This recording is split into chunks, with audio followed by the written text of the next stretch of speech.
नमस्कार दोस्तों, स्वागत है आप सभी का एएसबी बायोलॉजी क्लासेस में। दोस्तों आज के इस क्लास में हम आपको पढ़ाने वाले हैं प्राइमरी एंड सेकेंडरी मेटाबोलाइट्स के बारे में।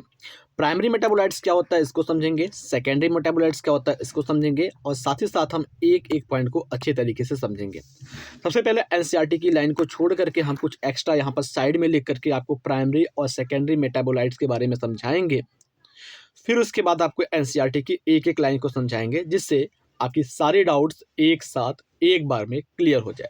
चलिए शुरू करते हैं आज के इस क्लास को बिना किसी देरी के और समझते हैं एक एक पॉइंट को। सबसे पहले यहाँ पर हम बात करते हैं प्राइमरी मेटाबोलाइट्स की। ठीक है,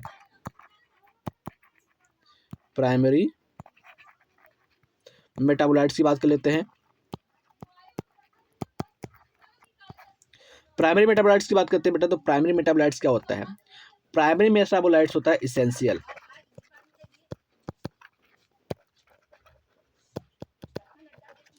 प्राइमरी मेटाबोलाइट्स क्या होता है? इसेंशियल होता है लाइफ के लिए, यानी कि हमारे जीवन को जीने के लिए जो प्राइमरी मेटाबोलाइट्स होता है वो क्या होता है? इसेंशियल होता है, आवश्यक होता है। इसके अलावा अगर हम बात करते हैं जो प्राइमरी मेटाबोलाइट्स होता है उसमें क्या चीज़ें पाई जाती हैं, तो हम लिख सकते हैं कि primary metabolites, primary Meta, just एक सेकंड में वापस से लिखता हूँ थोड़ा सा जूम करके। यहाँ पर देखिए,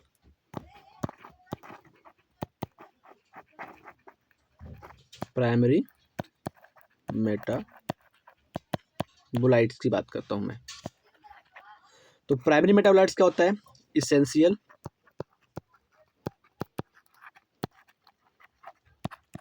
फॉर लाइफ। ठीक है, प्राइमरी मेटाबोलाइट्स क्या होते हैं? इसेंशियल होते हैं फॉर लाइफ, जीवन के लिए क्या होते हैं? ये आवश्यक होते हैं। दूसरी बात अगर हम बात करते हैं तो यहाँ पर लिख सकते हैं कि प्राइमरी मेटाबोलाइट्स, इसको पीएम लिख देते हैं, primary metabolites are compound that are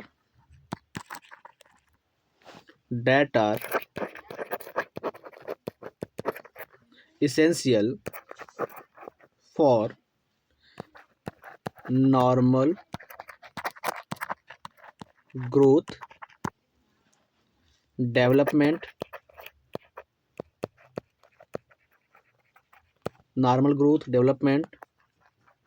and reproduction of an organism।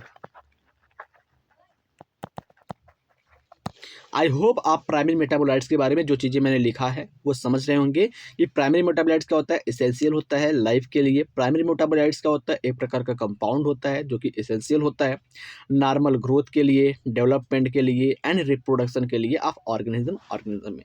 अब अगर इसके हम मेन फीचर्स की बात कर लेते हैं, किसकी बात करते हैं बेटा? इसमें हम बात करते हैं यहाँ पर मेन फीचर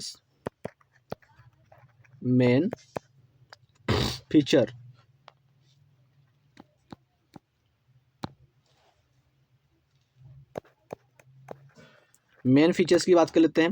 तो मेन फीचर्स में देखेंगे तो क्या होता है? ये डायरेक्ट इन्वॉल्व होता है इन बेसिक लाइफ प्रोसेस। ठीक है, लिख सकते हैं direct involve in basic life process. जो जीवन की सामान्य कार्य होती है उसमें क्या होती है? डायरेक्ट इन्वॉल्व होता है। और अगर हम बात करते हैं तो ये ऑलमोस्ट सभी लिविंग ऑर्गेनिज्म में पाया जाता है। ठीक है, it almost found in all living organism, ये सभी लिविंग ऑर्गेनिज्म में पाए जाते हैं। ठीक, आई होप आप इस चीज़ को अच्छे तरीके से समझ चुके होंगे। अब यहीं पर छोटा सा अगर हम बात करते हैं तो एक स्थान पर लिख लेते हैं इसके एग्जाम्पल्स की। तो यहाँ पर हम क्या लिख देते हैं? इस प्राइमरी मेटाबोलाइट्स के एग्जाम्पल की बात कर लेते हैं। तो प्राइमरी मेटाबोलाइट्स में क्या आता है बेटा? कार्बोहाइड्रेट आता है, कार्बोहाइड्रेट आता है। ठीक है, कार्बोहाइड्रेट में क्या आता है बेटा? कार्बोहाइड्रेट में आपका ग्लूकोज आ सकता है, स्टार्च आ सकता है, ये सारे आते हैं। प्रोटीन आता है, ठीक है, जिसमें आपका एंजाइम भी आता है, लिपिड आता है। ठीक है, ये सारे क्या होते हैं बेटा? प्राइमरी मेटाबोलाइट्स के मेन चीज़ें होते हैं, एग्जाम्पल होते हैं। ये मैंने प्राइमरी मेटाबोलाइट्स के फीचर्स के बारे में बता दिया। अभी सेकेंडरी मेटाबोलाइट्स को समझ लेंगे, फिर उसके बाद हम चलेंगे आपके एनसीईआरटी की लाइंस पर, वहाँ पर उसको समझेंगे कि एक एक पॉइंट ये क्या कह रहा है, क्या चीज़ें इसकी होती हैं। ठीक है, तो अब बात करते हैं हम सेकेंडरी मेटाबोलाइट्स की। किसकी बात करते हैं? Secondary metabolites. Secondary metabolites.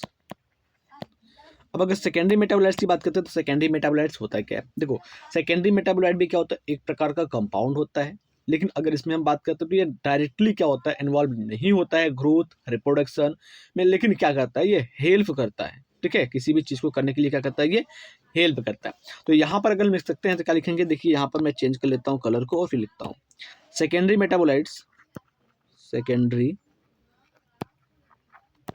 Metabolites are compound. ठीक है, सेकेंडरी मेटाबोलाइट क्या होता है? कंपाउंड होता है that are not essential, that are not essential, या फिर लिख सकते हैं that are not directly। ठीक है, क्या लिख सकते हैं? that are not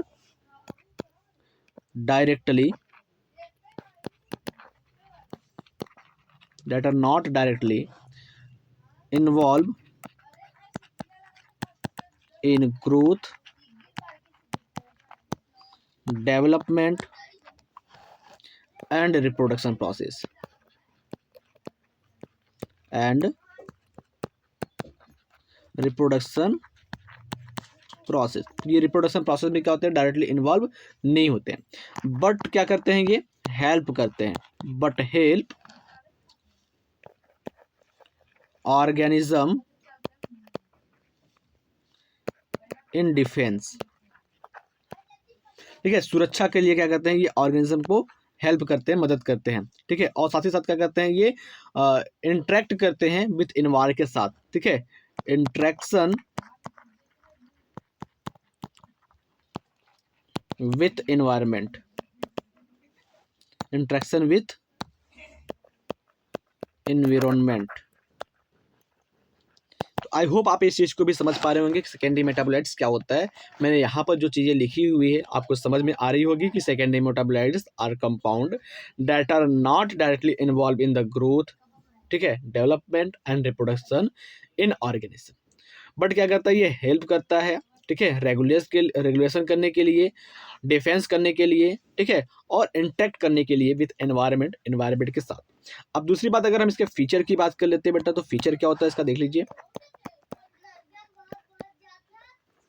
फीचर की बात करें तो इसके फीचर की बात करते हैं तो यहाँ पर देखिए ये क्या होते हैं? Not essential,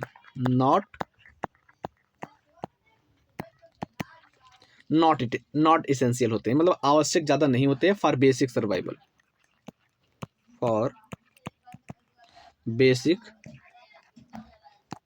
survival. तो बेसिक सर्वाइवल के लिए क्या होते हैं? ये ज़्यादा जरूरी नहीं होते हैं।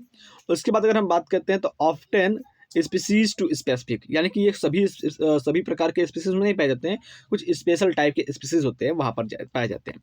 आगे अगर हम बात करते हैं तो क्या लिख सकते हैं? Help in protection,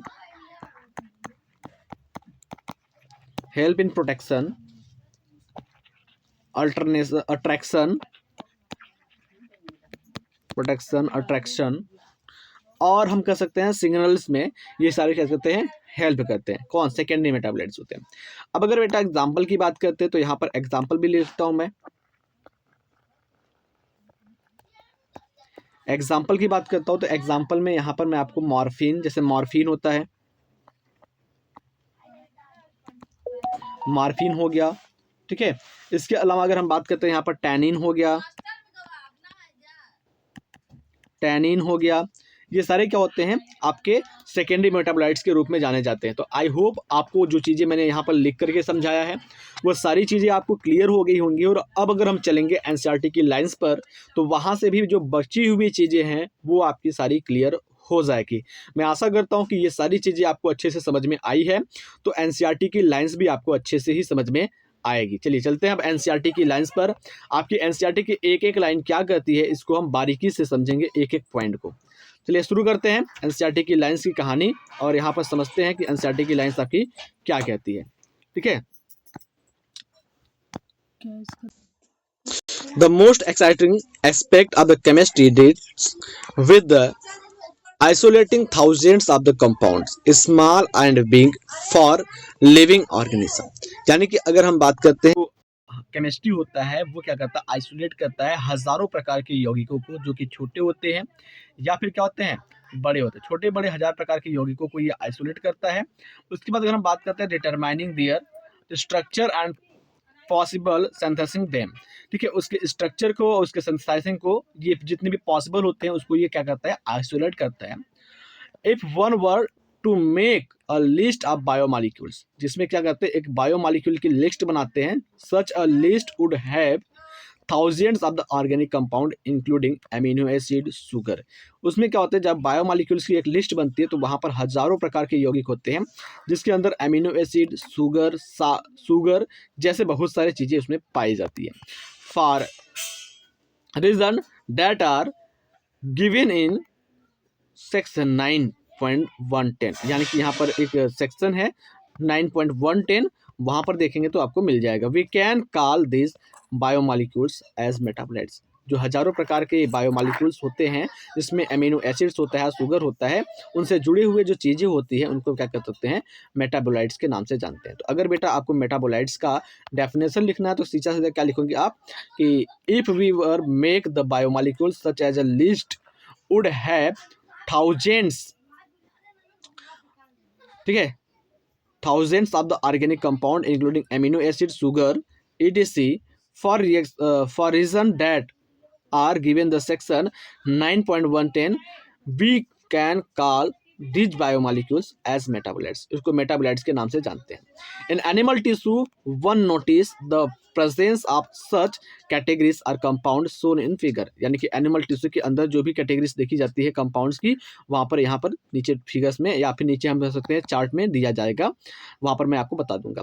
this are called primary metabolites. ठीक है, उनको क्या कहते हैं, प्राइमरी मेटाबोलाइट्स कहते हैं। हाउ एवर वेन, ठीक है, how ever when one analyzes plant, fungal, microbial cells, one would see thousands of the compound are other than the primary metabolites. ठीक है, प्राइमरी मेटाबोलाइट्स के अलावा क्या कर सकते हैं, जब हम प्लांट्स की स्टडी करते हैं, फंगस की करते हैं, माइक्रोब सेल की स्टडी करते हैं, तो और हजारों प्रकार के मेटाबोलाइट्स पाए जाते हैं जो कि प्राइमरी मेटाबोलाइट्स से अलग होते हैं, जिसके अंदर आपका एल्कलाइड्स आता है, फ्लेवोनोइड्स होता है, रबर आता है, एसेंशियल ऑयल्स होते हैं।